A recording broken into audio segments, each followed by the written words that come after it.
You'll see in the pot I have a diced up pepper and a diced up onion. I am sauteing them until the onions are translucent. Right now they are looking red from the peppers. I'm going to add the hamburger meat and garlic and start to cook that.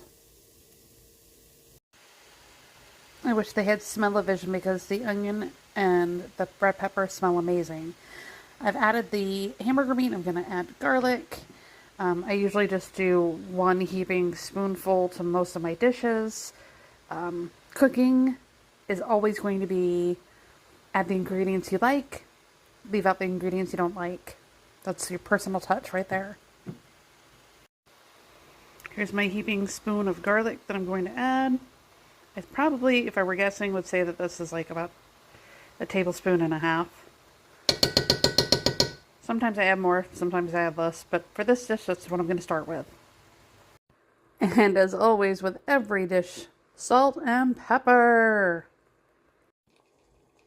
This part is for my child. When cooking meat, low and slow.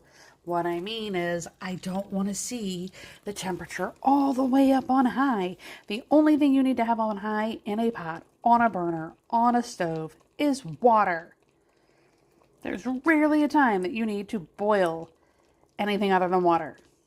Low and slow, medium, but holy smokes, never put your meat on high.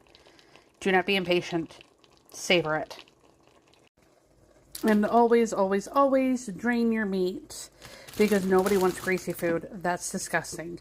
Nobody wants to take this food and eat all of that nastiness with it. So always, always, always drain your meat.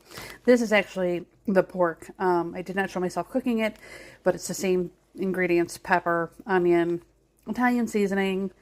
With pork, I don't ever add salt like crazy because it's already kind of a salty cured meat. Pepper, hamburger meat, salt, pepper, red pepper, onion, garlic, Italian seasoning. Yum. When getting rid of the greasy remnants, never get rid of it when it's piping hot because it will just melt the plastic bag. So make sure it's cooled off a bit so that you can just dump it in there. Preferably with paper towel trash. Instead of cooking this to its entirety of between 10 and 12 minutes, we're going to cook it 9 minutes. Boiling! Again, Belle and or other people, this is when the temperature needs to be on high. When you're boiling water.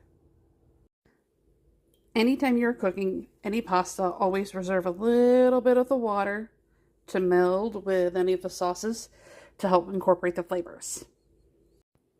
When the noodles are done cooking, you strain them, save a little bit of the water. I add a tablespoon of butter and 1 ounce of cream cheese, mix it all together. That's the start of my mostaccioli.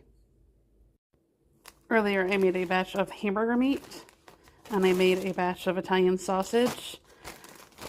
I'm going to take these meats, add them back to the pan, add some of that starchy water that I left behind, and then some of the sauce, and we're going to bring it to a simmer, and we're going to let the flavors come together, and this is going to be so fantastic.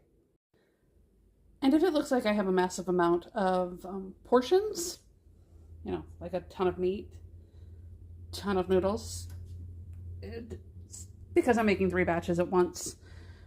We are getting ready to go and celebrate our children's swimming season at a swimming banquet. I am bringing mostaccioli, but I'm also making it for us since I'm already doing all the work. Why would I not just make an extra batch? I pour my meat sauce on top of my noodles. I'm getting ready to mix them all up. Okay, I have one in the oven right now. I'm baking it at 350 degrees because my opinion, low and slow is better. Because I just got done cooking it, I'm only going to put it in the oven for about 15 minutes. I'm going to check and make sure that the cheese is bubbly. I'm baking it uncovered. If for some reason, if the cheese is not bubbly, or more than likely it'll look done, I will just go ahead and put it on broil for 3 minutes. Just to give it that nice bubbly, crunchy, ooey gooiness. I did top these with Italian style cheese. as well as a mozzarella and provolone blend. I like to cover basically edge to edge. I don't like to have any noodles exposed because, in my opinion, if you have noodles exposed, they get dry and crunchy. You can freeze these. I would first cover it in saran wrap, then in aluminum foil. Obviously, label your dish so that you remember what it is that's out there in that deep freeze. You can pull it out and thaw it in the refrigerator before cooking it, which again, 350 in my opinion. I would say if it's cold, around 30 to 45 minutes. And if it's frozen, definitely closer to 45 minutes to an hour. Again, I'm baking this uncovered today. More than likely, if I were doing it frozen, I would keep the foil on it for about 30 minutes. But I also, like, there's so many things. I would spray the aluminum foil with an oil just so that the cheese doesn't stick to the foil while it's in there baking. But I would also kind of do that to help kind of lock in the moisture. That's my opinion. But there's no right or wrong way to cook.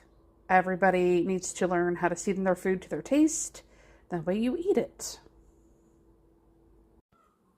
This is my muscatoli after 15 minutes. I'm going to put it in the, you can hear my chickens.